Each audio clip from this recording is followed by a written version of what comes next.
दोस्तों कभी कभी इतिहास में 3 नाम ऐसे आते हैं जिनमें से किसी एक को महान कह देना बाकी 2 के साथ नाइंसाफी हो जाती है। हिंदी सिनेमा में ऐसे ही 3 नाम हैं, राजेश खन्ना, धर्मेंद्र और अमिताभ बच्चन। एक ने भारत को पहला सुपरस्टार दिया तो दूसरे ने साबित किया कि सुपरस्टार होना सिर्फ एक दौर की बात नहीं बल्कि दशकों तक चलने वाली बात है। और तीसरे ने शायद सुपरस्टार शब्द को इतना बड़ा बना दिया कि आज भी बॉलीवुड का सबसे बड़ा मेल स्टार पूछते ही उनका नाम सबसे पहले याद आता है। लेकिन अगर हम इन तीनों को सिर्फ भावनाओं से नहीं बल्कि डेटा के नजरिए से देखा और पूछे कि किसकी एक्टिंग सबसे ज्यादा वर्सटाइल थी, किसकी फिल्में सबसे ज्यादा सफल हुई, किसका सक्सेस रेशियो सबसे बेहतर था, किसके पास सबसे ज्यादा हिट, सुपर हिट और ब्लॉकबस्टर फिल्में थी, किसे सबसे ज्यादा अवार्ड्स और नेशनल रिकॉग्निशन मिला और किसका असर सिर्फ सिनेमा हॉल तक ही नहीं बल्कि पूरे समाज और आने वाली जनरेशंस तक पहुंचा, तो क्या वही नाम सामने आएगा जिसे हम आज तक सबसे बड़ा सुपरस्टार मानते आए हैं या फिर विनर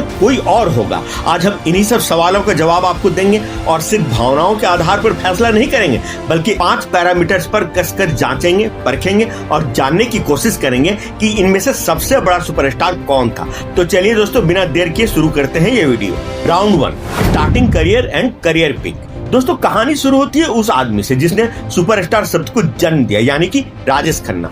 1969 एक तरफ हिंदी सिनेमा अपने पुराने दौर से निकल रहा था, दूसरी तरफ एक ऐसा चेहरा सामने आ रहा था जिसकी मुस्कान, जिसकी आवाज, जिसकी आंखें और जिस अंदाज में वह कैमरे की तरफ देखता था उसने लाखों दिलों को अपना बना लिया था। उस स्टार का नाम था राजेश खन्ना और फिल्म थी आराधना। लेकिन आराधना सिर्फ अकेली ही ऐसी फिल्म नहीं थी बल्कि 1969 में 3 और फिल्में, 2 रास्ते, बंधन और डोली, इन सब ने मिलकर राजेश खन्ना की पॉपुलैरिटी को आसमान पर पहुंचा दिया था। फिर आया 1970 और इस साल भी वही कहानी थी। सच्चा झूठा, कटी पतंग, आन मिलो सजना, सफर, आनंद, द ट्रेन, एक के बाद एक सफल फिल्में आती चली गई और दर्शक वह सिर्फ फिल्म नहीं देख रहे थे बल्कि वह राजेश खन्ना को देख रहे थे। और लोगों के इसी जुनून को देखते हुए तब के फिल्म्स मैगजीन ने बाद में इसे राजेश खन्ना फेनोमेनन नाम दे दिया। फिर आया 1971, हाथी मेरे साथी, दुश्मन,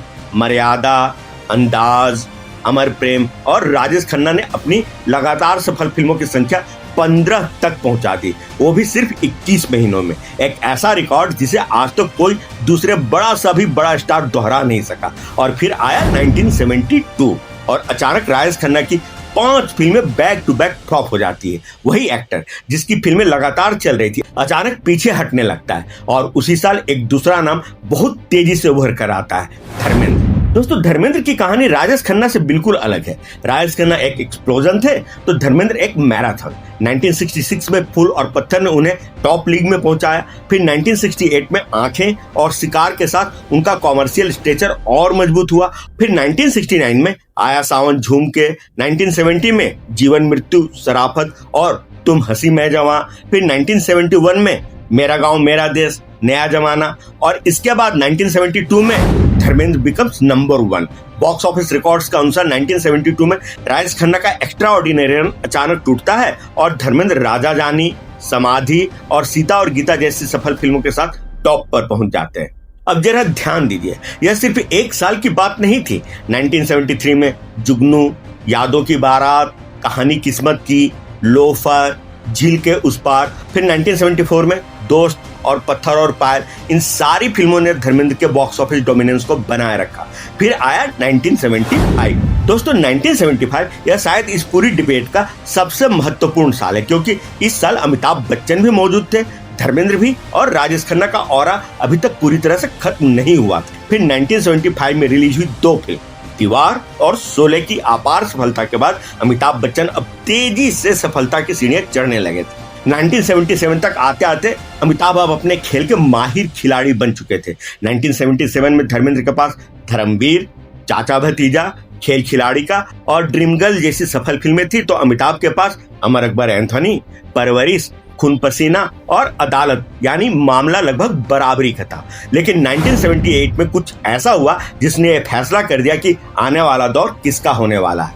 मुकद्दर का सिकंदर, त्रिशूल, डॉन, कस्मे वादे, गंगा की सौगंध, यह सिर्फ फिल्म्स की लिस्ट नहीं थी, यह अमिताभ बच्चन के सुपरस्टारडम के सिंहासन का कोरोनेशन था। अमिताभ अब अनडिस्प्यूटेड नंबर 1 थे। और फिर जो इसके बाद हुआ वो अब एक इतिहास है। उन्होंने लगातार 10 सालों तक बॉक्स ऑफिस पर राज किया। लेकिन दोस्तों अब देखते हैं कि किसका पिक सबसे ज्यादा इंटेंसिफाई था। तो ये पूरी दुनिया मानती है कि उन 3 सालों में राजेश खन्ना ने जो लोकप्रियता हासिल की थी वो लोकप्रियता फिर किसी भी स्टार को आज तक नहीं मिली। फिर चाहे वो धर्मेंद्र हो या फिर अमिताभ, शाहरुख हो या फिर सलमान। इनका पीक पीरियड भले ही राजेश खन्ना से लंबा जरूर रहा है, लेकिन वे कभी भी लोकप्रियता की उस ऊंचाई तक नहीं पहुंच सके थे जो लोकप्रियता राजेश खन्ना को उस दौर में मिली थी। उस दौर में यह कहावत प्रचलित थी कि ऊपर आका नीचे काका। काका यानी कि राजेश खन्ना का निकनेम। तो इस राउंड के विनर है Rajesh Khanna. Round 2, box office records. दोस्तों बात सबसे पहले धर्मेंद्र। तो बॉक्स ऑफिस रिकॉर्ड के मुताबिक धर्मेंद्र ने अब तक कुल 218 फिल्मों में काम किया था, जिसमें से 114 फिल्में सफल रही थी। यानी कि इस हिसाब से उनका सक्सेस रेशियो 52.29% ठहरता है। और इन 114 सफल फिल्मों में उनकी 64 फिल्में हिट, सुपर हिट या फिर ब्लॉकबस्टर थी। अब बात करते हैं अमिताभ बच्चन की। तो बॉक्स ऑफिस रिकॉर्ड के मुताबिक अमिताभ बच्चन ने अब तक कुल 154 फिल्मों में काम किया है, जिनमें से 77 फिल्में सफल थी। तो इस हिसाब से उनका सक्सेस रेशियो एकदम से 50% ठहरता है। इनमें से उनकी 46 फिल्में हिट, सुपर हिट या फिर ब्लॉकबस्टर रही थी। और अब बात राजेश खन्ना की। तो राजेश खन्ना ने अपने पूरे जीवन काल में कुल 122 फिल्मों में काम किया था, जिनमें से 60 फिल्में सक्सेसफुल रही थी। तो इस हिसाब से उनका सक्सेस रेशियो 49.18% ठहरता है। इन सफल फिल्मों में से उनकी सिर्फ 29 फिल्में ही हिट, सुपर हिट या फिर ब्लॉकबस्टर रही थी। तो अगर ओवरऑल बॉक्स ऑफिस रिकॉर्ड को देखें तो चाहे वो फिर हिट फिल्मों के मामले में हो या फिर सक्सेस रेशियो के मामले में, धर्मेंद्र बाकी दोनों से 20 ठहरते हैं। यानी इस राउंड के विनर है Dharmendra. Round 3, box office dominance and impact. दोस्तों बात सबसे पहले राजेश खन्ना की। तो जैसा कि आप लोग पहले ही देख चुके हैं कि राजेश खन्ना ने अपने पूरे करियर में कुल 60 सफल फिल्में दी थी, जिनमें से 29 फिल्में हिट रही थी। और ये सबको पता है कि राजेश खन्ना ने अपने करियर के शुरुआती दौर में ही सिर्फ 21 महीनों में 15 हिट फिल्में दे दी थी। तो अब जो बची 14 हिट फिल्में थी वो उन्होंने अपने पूरे करियर के बाकी बचे 14 सालों में दी थी। तो इससे साफ जाहिर होता है कि उनका जो बॉक्स ऑफिस डोमिनेंस था वो सिर्फ 3 सालों तक ही सीमित रहा था, लेकिन उसका जो इम्पैक्ट था, उसकी जो इंटेंसिटी थी वह अविश्वसनीय थी। और अब बात करते हैं धर्मेंद्र की। तो धर्मेंद्र की फिल्मोग्राफी को अगर ध्यान से देखें तो आपको एक पैटर्न दिखाई देता है। वह सिर्फ एक पिक पाकर ही संतुष्ट नहीं हो गए, वह लगातार अलग अलग फेजेज में वापस आते रहे। उनकी सक्सेसफुल फिल्मों की संख्या है 114 और यह संख्या सिर्फ बड़ी नहीं बल्कि असाधारण भी है। ऊपर से सक्सेस रेशियो भी 52.29% है, यानी कि हर 2 फिल्म में से एक फिल्म सफल होती थी।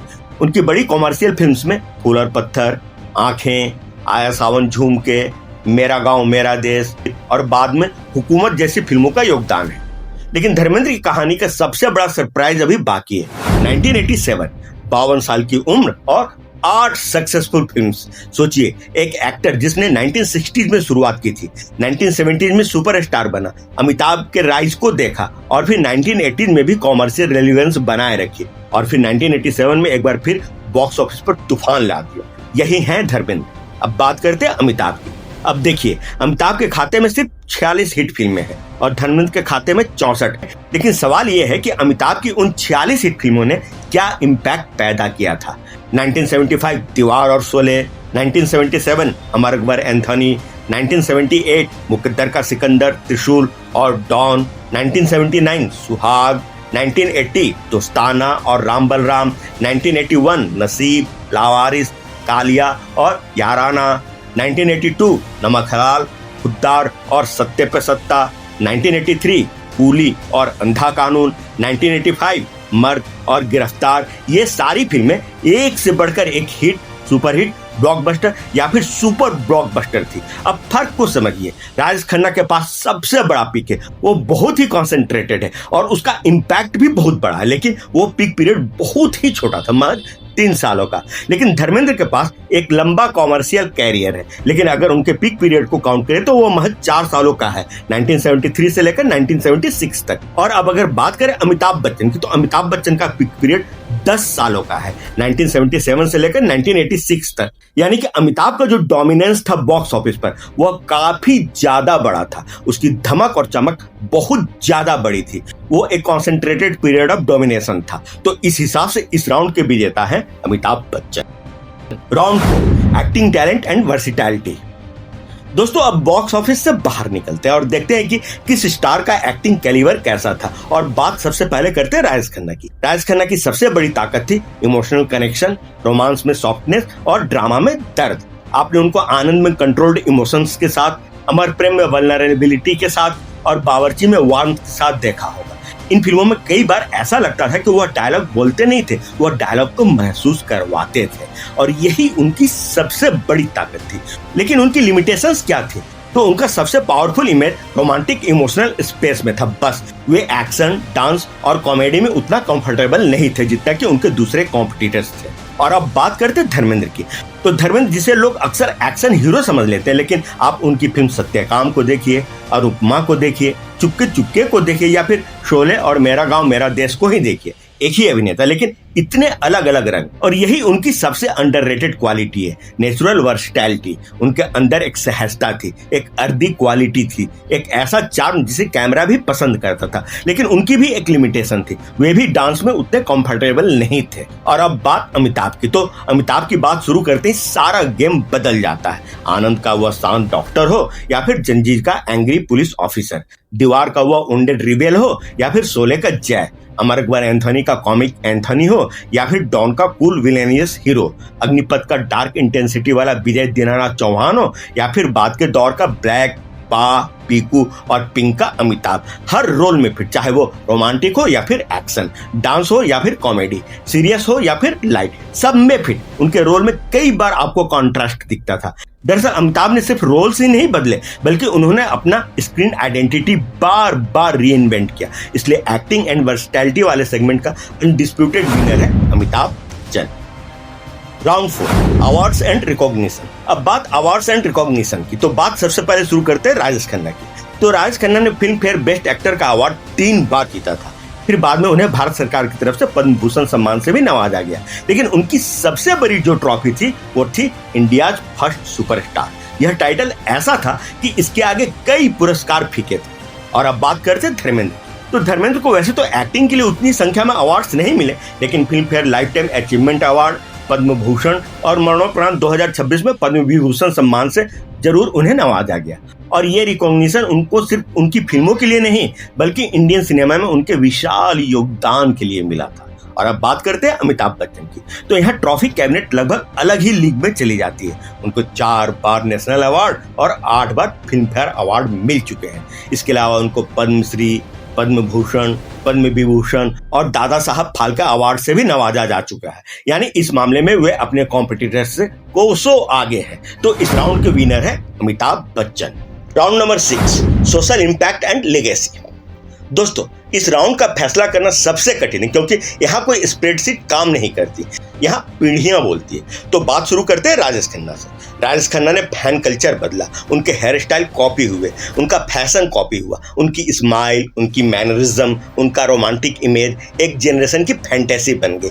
इसलिए उनकी लिगेसी है फर्स्ट सुपरस्टार की। और अब बात करते हैं धर्मेंद्र की। तो धर्मेंद्र की लिगेसी है एक मास हीरो की, एक ऐसा एक्टर जिसे गांव से लेकर शहर तक के ऑडियंस ने अपनाया और उम्र बढ़ने के बाद भी उनका साथ नहीं छोड़ा। यही उनकी सबसे बड़ी विक्ट्री थी। और अब बात करते हैं अमिताभ बच्चन की। तो यहाँ मामला थोड़ा अलग है। अमिताभ ने लोगों को सिर्फ इंटरटेन ही नहीं किया, बल्कि उन्होंने एक जनरेशन के गुस्से को आवाज दी, एंग्री यंग मैन बनकर, जो कि बाद में इंडियन पॉपुलर कल्चर का एक हिस्सा बन गया। फिर जब टेलीविजन आया तो अमिताभ ने खुद को फिर से रीइन्वेंट किया और एक फिल्म सुपरस्टार घर घर का होस्ट बन गया। और फिर जब एक नई तरह की फिल्मों का दौर शुरू हुआ, जिसमें कि हीरो नहीं बल्कि कंटेंट ही मेन कैरेक्टर हो गया, तब भी उन्होंने अपनी उपयोगिता बनाए रखी और वो उस सांचे में भी फिट हो गई। यानी कि अपने को हर दौर के हिसाब से वे ढालते रहे, बदलते रहे, और यही उनकी सबसे बड़ी उपलब्धि थी। तो इस राउंड में भी अमिताभ बच्चन को हल्की सी बढ़त मिल जाती है। तो फाइनल वर्डिक्ट क्या कहता है?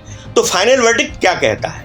किसी नतीजे पर पहुंचने से पहले हम एक बार फिर से सारे पहलुओं को देखते हैं। अगर हम सिर्फ पीक और उसकी इंटेंसिटी को देखें तो इस मामले में राजेश खन्ना की कोई सानी नहीं। अगर हम बॉक्स ऑफिस रिकॉर्ड को देखें तो इस मामले में धर्मेंद्र का कोई मुकाबला नहीं। और अगर हम acting, awards, sustained box office dominance और कल्चरल इम्पैक्ट एंड लेगेसी को देखें तो यहाँ पर अमिताभ बच्चन का भी कोई मुकाबला नहीं। लेकिन इन सारे पैरामीटर्स को मिलाकर अगर देखें तो यहाँ अमिताभ बच्चन बाजी मार ले जाते हैं। लेकिन दोस्तों यह वर्डिक्ट धर्मेंद्र को छोटा नहीं करता बल्कि उल्टा इस डिबेट को और बड़ा बनाता, क्योंकि धर्मेंद्र के पास वह रिकॉर्ड है जिसे अमिताभ भी छू नहीं पाए, 64 हिट्स और 52.29% सक्सेस रेशियो।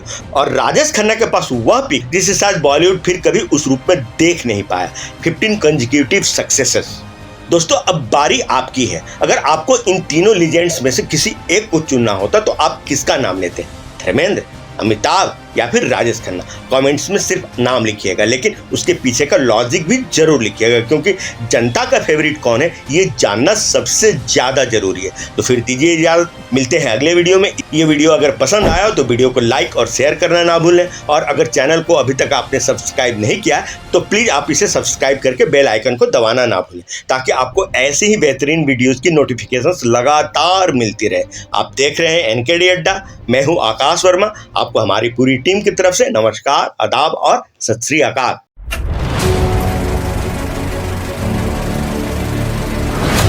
आप देख रहे हैं एनकेडी अड्डा, दिल से प्रेमी।